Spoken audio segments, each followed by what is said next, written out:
Olá, seja bem-vindo ao canal do Ano Literário. Vamos dar continuidade ao nosso projeto nas páginas das Crônicas de Arthur. Este é o nosso quarto episódio e a gente vai encerrar hoje a leitura do primeiro volume da trilogia, que é este aqui, O Rei do Inverno.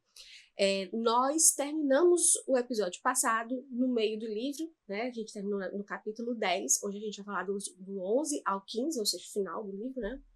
E a gente terminou então com Dervel voltando de Bennock. Eu descobri que a pronúncia do nome do lugar é assim, Bennock.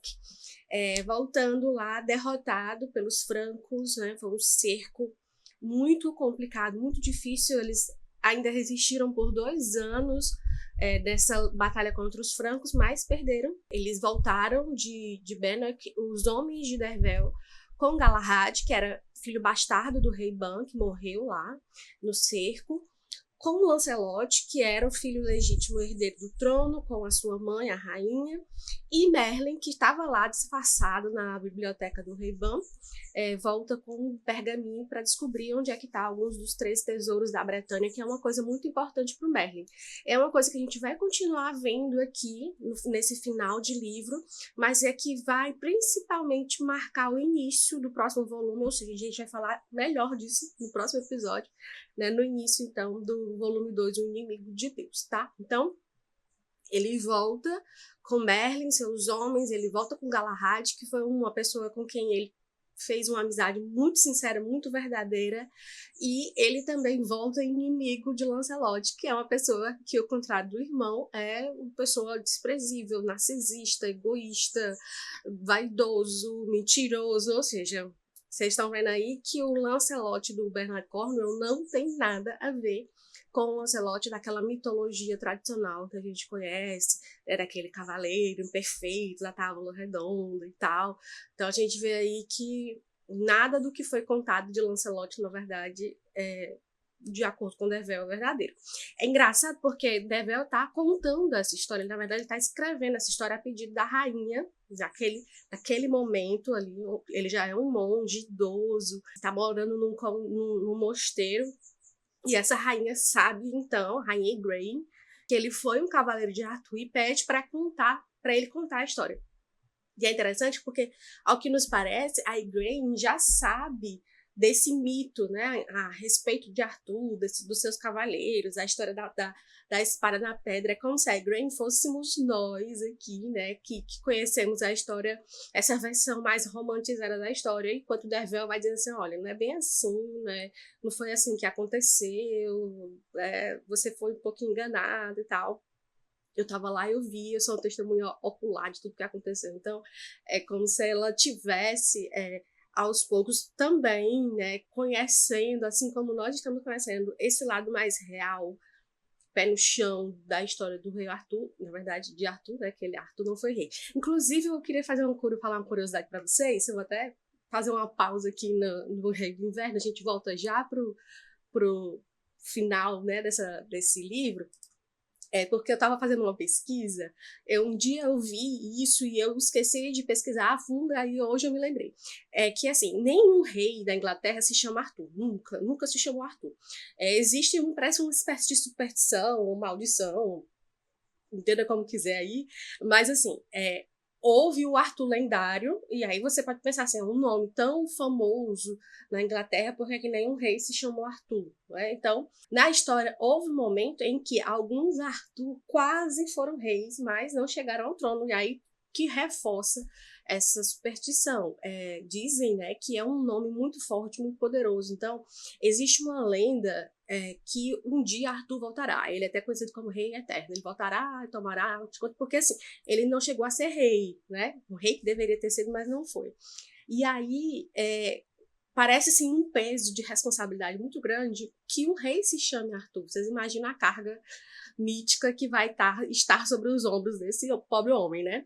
E aí, então, parece que eles evitam usar o nome Arthur. Então, houve o primeiro Arthur lá no século VI, que não chegou a ser rei. Aí, em 1502, um quase rei Arthur subiu ao trono, que ele era filho de Henrique VII da dinastia Tudor, mas ele morreu com 15 anos, e aí ele era o herdeiro, o filho primogênito do rei Henrique VII, mas ele morre com 15 anos, e aí então o trono vai para o irmão dele, que é quem? Henrique VIII, é o que eu gosto de chamar o rei da confusão, porque eu amo pra arranjar confusão, aquele Henrique VIII, né, rei Tudor. Então, a gente tem aqui esse Arthur Tudor, que quase foi rei, mas não foi. Era príncipe herdeiro, mas não chegou a ser rei. Aí a gente teve o filho de um rei também daquele mesmo, não é do mesmo período, é do século seguinte, mas é assim, aquela meiota ali de séculos. É o rei James I, que na verdade era o sexto da Escócia e o primeiro da Inglaterra, que foi o que sucedeu a rainha Elizabeth I, que era tudo, por isso que eu disse que estava ali na parentela. Ele teve um filho que se chamou Arthur, mas morreu já ainda criança, então não chegou a ser rei. Então, mais um Arthur que morreu antes de ser rei. Olha só a curiosidade, a gente tem o rei atual da Inglaterra, rei Charles III. Ele tem Arthur no nome. Ele é Charles Philip Arthur George, mas ele preferiu seguir com o nome Charles III. Só uma curiosidade que eu queria trazer aqui para vocês, não acrescentei nada, mas eu gosto desse tipo de fofoca literária. Então, vamos lá, continuar. Então, a gente tem aqui Dervel voltando de Benwick, né, tendo esse confronto aí com o Lancelot. Ele confronta o Lancelot ali, cara a cara, na frente da população inteira, na frente de Arthur, na frente de Guinevere. Só que o que é que vai acontecer é que Lancelot ele vai conseguir fazer uma aliança com Guinevere. E aí a gente vai ver cenas dos próximos capítulos do que é que vai acontecer nessa aliança entre os dois. O que a gente tem de certo é que essa amizade do Lancelot com a Guinevere vai fazer com que ele seja uma espécie de pessoa, como é que eu posso dizer, que tá ali, que o Arthur tem que engolir ele, sabe? Assim, por bem ou por mal, o Arthur tem que engolir Lancelot. E a gente vai ver que, principalmente nesses capítulos finais, que o Arthur é uma pessoa que está com problemas de consciência muito forte. A gente vai ver que ele vai se ressentir dos juramentos que ele faz, mas ele continua fazendo juramentos, né? Engraçado. Porque assim, ó, ele fez um juramento de ajudar Benwick, mas ele não conseguiu, mandou o Dervel mesmo assim e não conseguiu, então ele se sente culpado pela morte do rei Ban, pela destruição de Innistrabes, então é como se ele mais ou menos tivesse uma dívida aqui com o Lancelot, porque o Lancelot é um rei que não tem reino, né? Então vamos pensar dessa forma. Então ele se sente tanto na obrigação de acolher o Lancelot, porque ele sente essa dívida com o rei Ban, como tem essa questão da aliança, né, essa amizade entre a Guinevere e o Lancelot. Beleza, então a gente tem o primeiro ponto aqui, essa primeira consciência do Arthur que pesa. Segunda questão, a gente tem uma consciência do Arthur que pesa pelo fato de ele ter rejeitado Kenwyn. Então, o que é que vai acontecer? Essa rejeição lá, que quando ele, né, desiste de casar com ela para casar com a Guinevere, ele vai causar uma treta política gigantesca. Eu comentei com vocês no episódio passado que ele tinha um problema sério com o rei Goverd, que era o rei pai da Kenwyn. Então, o casamento entre eles dois seria uma forma de trégua e um acordo de paz. Só que o Arthur jogou a paz assim, ó, desfiladeira abaixo, quando ele largou a Kenwyn para casar com a Guinevere, que, tá? Quero fazer aqui essa observação para vocês, não era uma mulher bem vista lá em Powys, né? Que era o reino lá, onde o pai, ela e a irmã estavam exilados. Então, ela era uma princesa, né? O pai perdeu o seu reino para um rei irlandês, tá? Então, a gente tem que lembrar disso aqui. Eles foram exilados e eles pediram asilo em Powys. Então, eles estavam lá morando meio que de favor. Então, eles eram, assim, meio rejeitados ali. Então, a Guinevere, ela era essa mulher esperta, era essa mulher sagaz. Então, assim, é como se ela estivesse sendo... ela estava se sentindo subestimada ali em Powys. Então, quando ela casa com Arthur, ela vê assim, bom, eu tô agora mulher do cara que é o que manda em tudo, é o senhor da guerra, é ele que é a melhor espada aqui dessa região da Dumnonia e dos e dos seus aliados, e ele mete terror nos inimigos. Então, Arthur tem tudo para ser rei. Então, o objetivo de Guinevere, né, embora às vezes a gente não a veja falar isso, mas a gente sente que ela quer isso, é que o Arthur chute o rei Mordred para lá, que ainda é uma criança, não esqueça disso, e ele assuma o trono, até porque, assim, essa é como se fosse a vocação natural do Arthur.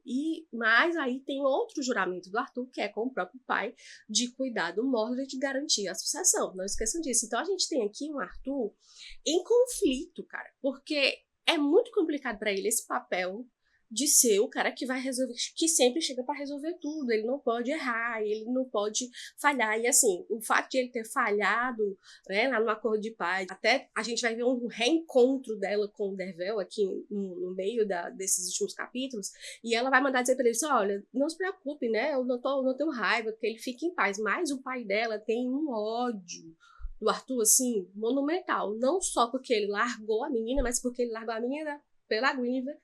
Lembre que eu acabei de dizer que ela não era muito bem vista lá no reino de Powys. Então a gente tem o seguinte, quando o Dervel volta, ele se inteira da situação, como é que tá a Dunônia. E a gente vai ver que a situação não tá nada fácil. Por quê? Lá na fronteira norte, Powys e Silúria estão se juntando com os saxões de lá, olha só, para invadir a Dunônia. Então, gente, vocês imaginam assim, a Dunônia fica no sul e Powys e Silúria fica no norte. O norte que não é bem norte, vamos dizer assim, ao norte da Dunônia. Essa região acima já está praticamente tomada pelos saxões. Então, esses saxões que estão ali ao norte são os saxões liderados por um homem, que no caso é rei, chamado Eli. Então, esse Eli fez uma aliança com o Govd a troco de dinheiro para que ele não atacasse Powys e Silúria e os seus aliados, porque ele fez alguns outros aliados ali. Então, ou seja, o Govd está tomando de conta ali da fronteira norte, praticamente.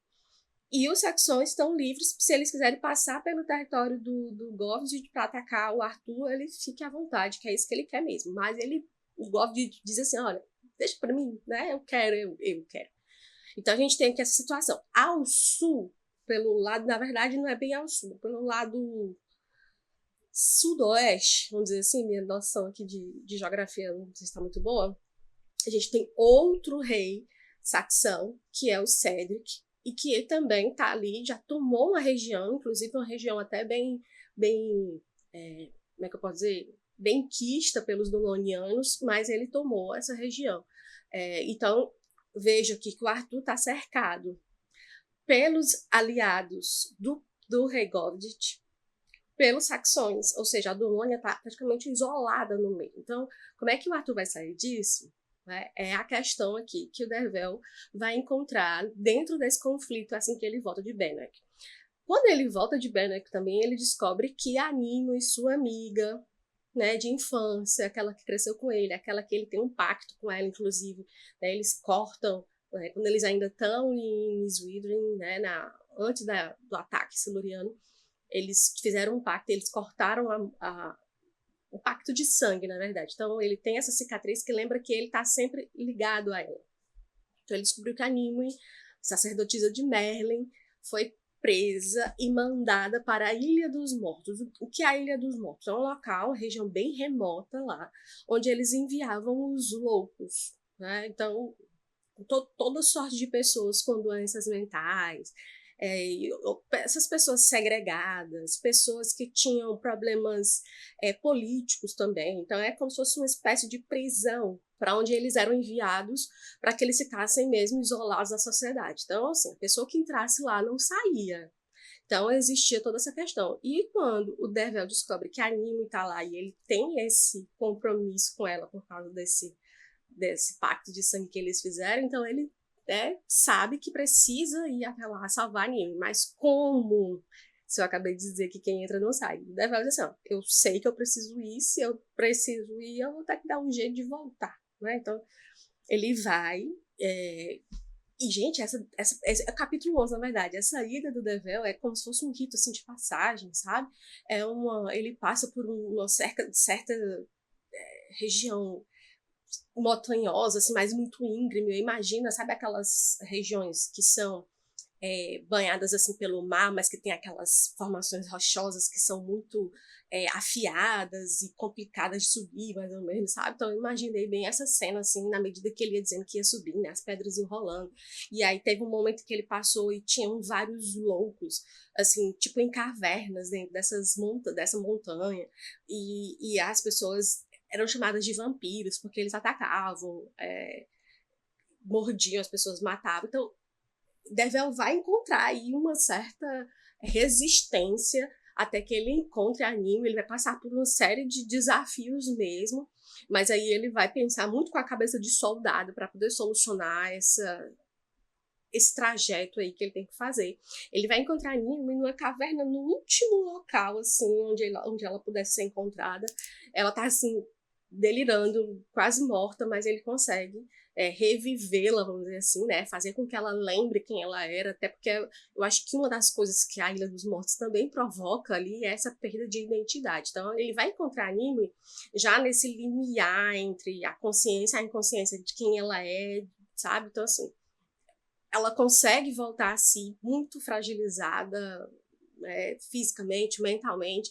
Ele cuida dela por uns tempos, mas aí, então, Arthur chama, precisam voltar ao campo de batalha. Na verdade, o campo de batalha, no momento, só uma coisa que eu não falei sobre a Ilha dos Mortos, ele consegue voltar, mas quando ele tá voltando, assim, ele, por um momento, ele pensa que não vai conseguir voltar, porque ele não sabe como ele vai passar pela guarda, porque, assim, os homens até deixaram ele entrar, mas ele não voltaria, não sairia de lá. Então, quando ele, né, sabe que vai enfrentar vários homens armados, não sabe como é que ele vai conseguir isso. Ele descobre então que os seus homens, né, liderados pelo Galahad, estão lá esperando por ele. Do outro lado, né, renderam a guarda e garantiram a travessia dele da Nimue. Então a gente tem mais uma vez a amizade do Galahad com o Nervel. Então eles são chamados, o Arthur chama para que ele vá com eles e alguns homens fazer um acordo com o Saxão El, né? Então eles vão até um determinado local já nas terras invadidas pelos saxões. Eles são interceptados, o Saxão vai marcar com eles nas pedras. E que pedras são essas? Stonehenge. Todo mundo conhece Stonehenge, é um marco turístico, histórico, milenar que existe lá na Inglaterra. Ninguém sabe como foi que foi construído. Inclusive, um livro do Bernard Cornwell fala sobre Stonehenge, e a gente tem aqui, na época, era chamado de pedras apenas. Então, tem todo um misticismo, como não poderia deixar de ser, porque realmente tem toda uma aura misteriosa a respeito da construção daquele monumento, para que ele serve. Sabe-se que provavelmente era uma espécie de local para rituais, foram encontradas muitas ossadas ali. Então, é muito interessante que eles sejam, a gente como leitor seja introduzido então a esse espaço muito místico que tem ali dentro daquele ambiente. Durante essa estada deles ali, à noite, eles vão dormir ali no meio daquelas pedras. O Arthur vai contar para o Dervel que foi lá, né, depois de um ritual muito louco que o Merlin fez com ele, que ele entregou Excalibur para ele. Então, a gente vai ver então que também existe todo um mito a respeito de Excalibur, não aquele que a gente conhece, da pedra, né, que Arthur tirou da pedra, mas que existe, então, sim, uma coisa mais mística a respeito de Excalibur. E então chega o dia que eles encontram o Rei Hélio. O Hélio é saxão, então ele não fala a mesma língua que o Arthur, e o Dervel, que é saxão de nascença, vai ser intérprete dele. Então ele faz um acordo com o Hélio, entrega muito ouro para ele, que eles pegaram dos templos católicos, e eu acho interessante também marcar aqui que o Cornwell ele faz uma imagem do catolicismo bem dúbia, assim, não sei se a palavra é dúbia, mas assim, é uma questão bem dual, sabe? Ele mostra pra gente católicos, bons católicos, um cristianismo muito, muito originário em algumas figuras, como é o caso, por exemplo, do Galahad, que é cristão. Então a gente vê um cristianismo muito puro ali nele, assim, a forma como o cristianismo o catolicismo, no caso. E ele também mostra um catolicismo muito hipócrita e fingido, e, sabe, da figura de bispos como o bispo Samson. A gente tem esse bispo que é um né? Sem palavras aqui.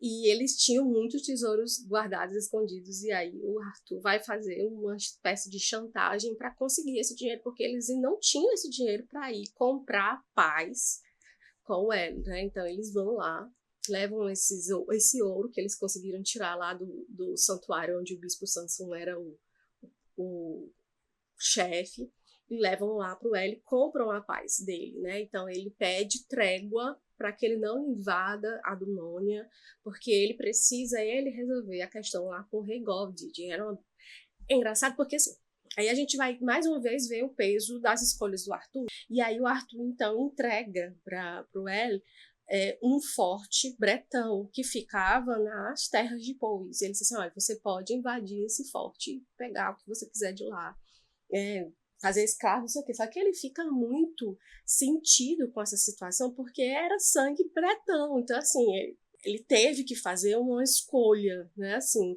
pesar na balança, equilibrar aí na balança essa questão. O que ele pudesse fazer para combater o Govdid sem nenhuma interferência saxã.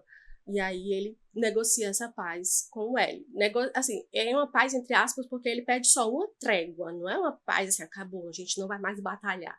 Vai batalhar sim, e em breve, mas por enquanto a minha batalha pessoal é com o Govdid, não é com você, então não se meta. Mais ou menos isso que o Arthur tá negociando. Mas depois que o Hélio aceita os termos e vai embora, ele fica muito. Então a gente vê como os ombros do Arthur estão pesados aqui. Ele fala assim, ó. Ele, pro Sagramor e pro Dervel, que são os dois grandes guerreiros dele ali, e junto com ele diz, olha, eu me sinto sujo, não mantive meu juramento para com Benwick, e agora estou comprando a morte de centenas de britânicos. O senhor não poderia salvar Benwick, falou Dervel. Uma terra que compra poetas em vez de lanceiros não merece sobreviver, acrescentou Sagramor. Não importa se eu podia salvá-lo ou não, fiz um juramento a Ban e não cumpri. Então, os homens ainda vão dizer assim, olha, a casa estava pegando fogo, você não tinha o que fazer, era impossível vencer, tá? A gente tentou, passamos 2 anos tentando, não sei o quê. Mas o Arthur, mesmo assim, fica, né, como eu disse para vocês, ali se corroendo com esse peso na consciência. Ele continua. Os deuses podem me perdoar, mas eu não. E agora pago aos saxões para matarem britânicos. Eu sempre soube que ele ia querer algo mais do que ouro. Eles são saxões, não querem paz, querem guerra. Eu sabia disso. Por que outro motivo teria trazido aquele pobre homem de rato? E ele entrega um cara para o Hélio, e ele pede pela vida do cara, mas ele diz assim, esse rapaz aqui é que vai te conduzir pela cidade, vai te dizer os melhores locais, ele é tipo um guia para você. Antes mesmo que Hélio pedisse, eu estava pronto a dar. E quantos homens morrerão por essa antivisão? 300? E quantas mulheres serão tomadas como escravas? 200? Quantas crianças? Quantas famílias serão divididas? E para quê? Para provar que sou um líder melhor que Govdid? Minha vida vale tantas almas. Olha só como ele está com a consciência pesada. Aí ele continua. Sou o que viola os juramentos com mais facilidade. Violei o juramento a Ban e o juramento a Kenwyn, pobre Kenwyn. Aí aqui Dervel descobre que ela vai casar com Gundleus. Lembra lá do Gundleus? Né, que foi o cara que casou com a mãe do Mordred, matou a mãe do Mordred, tomou todo mundo, ia matar geral se não fosse pelo Arthur, mas o Arthur devolve o Gundleus para Silúria porque ele fez aquele acordo de paz lá com o Govdid. Só que ele acabou não cumprindo, mas ele devolveu o Gundleus. Só que aí, gente, né, a pobre da Kenwyn vai ter que se casar com o Gundleus, olha só. Se não fizermos nada, o caos vai se espalhar até restarem apenas saxões arrogantes e seus feiticeiros loucos. Se Govdid vencer, ele arrancará a riqueza da Dumônia, mas se eu vencer, abraçarei Powys como um irmão. Odeio o que estamos fazendo, mas se fizermos, poderemos consertar as coisas. Então, essa aqui é todo o desejo do coração de Arthur. Então, ele diz assim, olha, é um mal menor em vez de um mal maior. Então, né, ele teve que fazer essa escolha com dor no coração, mas fez. E aí, então, eles vão para Gwent, né, que é a terra do rei Tedric, que é um aliado. E aí eles chegam lá, gente, e é uma situação que eu acho, assim, penosa para o pobre Arthur. Por quê? Porque quando eles chegam lá, eles vão fazer um conselho de guerra, né? Todos os grandes senhores da guerra estão lá, os vencedores dos reis, os grandes generais, né? Então, os cavaleiros de Arthur, então, estão todos lá. E aí, o rei Cedric não quer ir para a batalha. Ponto. Ele não quer. Ele não quer colocar os homens dele numa guerra que ele considera perdida. E se a gente for pensar bem, essa guerra realmente está perdida. Por quê? Eles estão encurralados, eles estão em menor número, bem menor número, e os homens de todos os locais que o Gord conseguiu juntar, né, estão todos contra o Arthur. Todos eles querem a cabeça do Arthur, porque realmente o acordo de paz que ele ia selar seria muito bom, mas quando ele resolveu ficar com Guinevere, né, foi tudo por água abaixo. Então, a cabeça de Arthur tá valendo muito lá na Britânia. O que vai acontecer é que o rei Cedric, junto com seu filho, não quer de jeito nenhum. Eles ainda, né, tentam argumentar, o Arthur tenta fazer uma estratégia de guerra ali, mas eles, né, estão veementemente contra. E aí o Galahad pede, então, a palavra, pede para assim, olha, eu posso ir até lá, posso ir a Powys, conversar com o Gord, de saber por que é que ele está querendo fazer essa guerra. Se ele quer tomar a Dumônia para si, matar o Mordred, ou se a questão dele é pessoal com Arthur. Porque se a questão for tomar a Dumônia e matar o Mordred, então Gwent tinha que participar. Lembre que o rei Cedric, inclusive, era um dos guardiões do rei Mordred.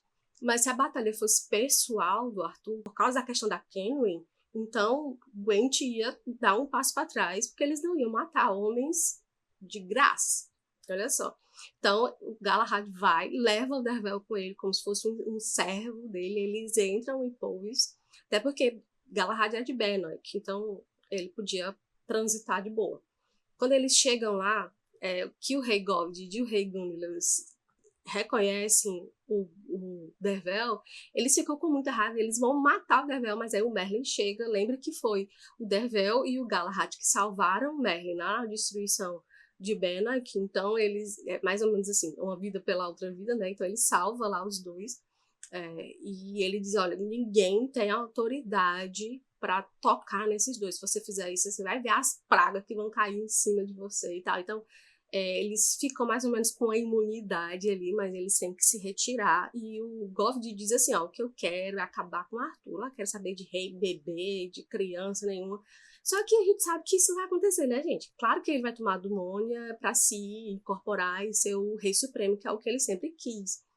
O que vai acontecer é que nessa ida após, o Dervel vai reencontrar a princesa Kenwyn, por quem ele está devotadamente apaixonado. E ela meio que dá a entender que retribui essa paixão por ele. Olha só, eles têm uma conversa lá e ele promete, né, que será o guardião dela, jura que vai protegê-la.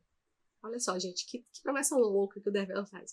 Porque se o Arthur perde, o Dervel morre. E aí ele, né, ela diz assim, olha, se vocês vencerem, eu só peço que o Arthur me proteja. E ele, olha, eu vou proteger você. Eu, né? Com a minha vida, eu tô jurando aqui. Então a gente tem meio, tipo assim, uma troca, né, de amor ali entre eles. É uma passagem que eu achei muito fofa, para ser sincera. E aí, então, né, com a palavra do Gord, que a guerra dele é contra Arthur, Gwent sai.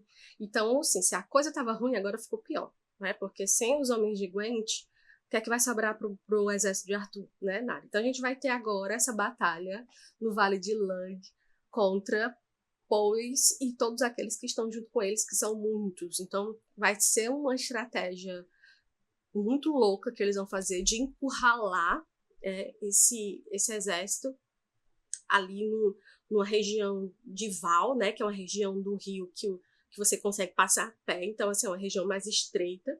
Então a estratégia deles é encurralar eles e ficar segurando para que eles não passem para o território de trás deles. Então eles ficam lá durante muito tempo nesse dia, muito tempo segurando. Tem várias baixas nesse exército, eles ficam muito cansados. Tem uma hora que o Arthur pede pro Dervel vestir a armadura dele para que eles pensem que o Arthur tá lá, mas o Arthur tá por trás, esperando o momento certo para atacar com os cavalos.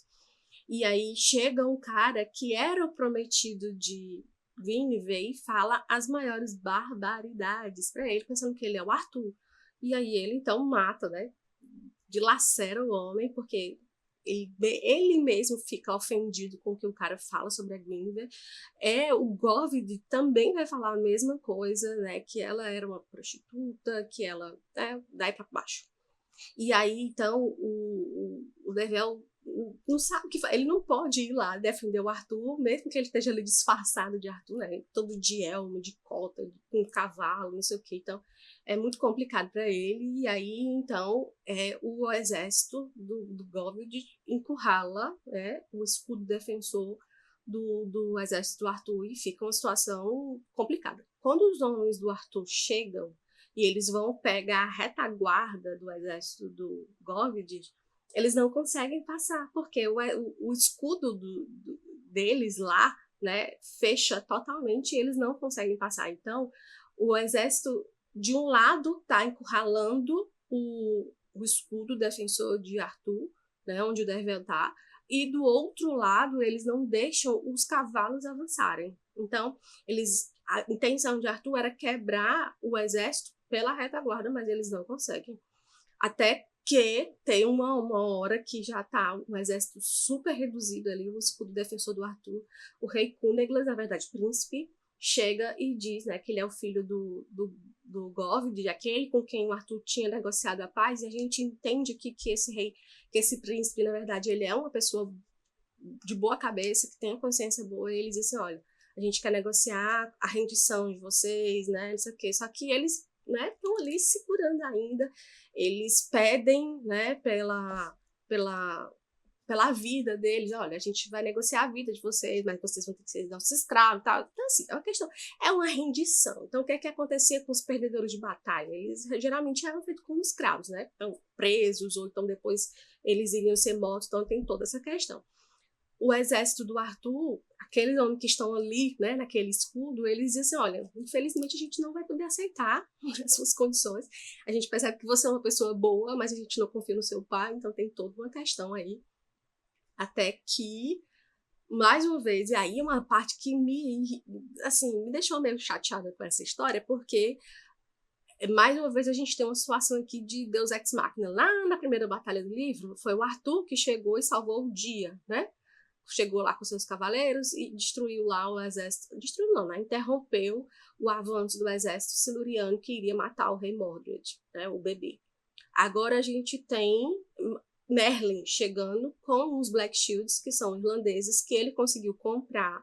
Estavam do lado de Powys, mas passaram para o lado do Arthur para vencer. Então, eles conseguem, né, esses Black Shields, ou seja, escudos negros, né?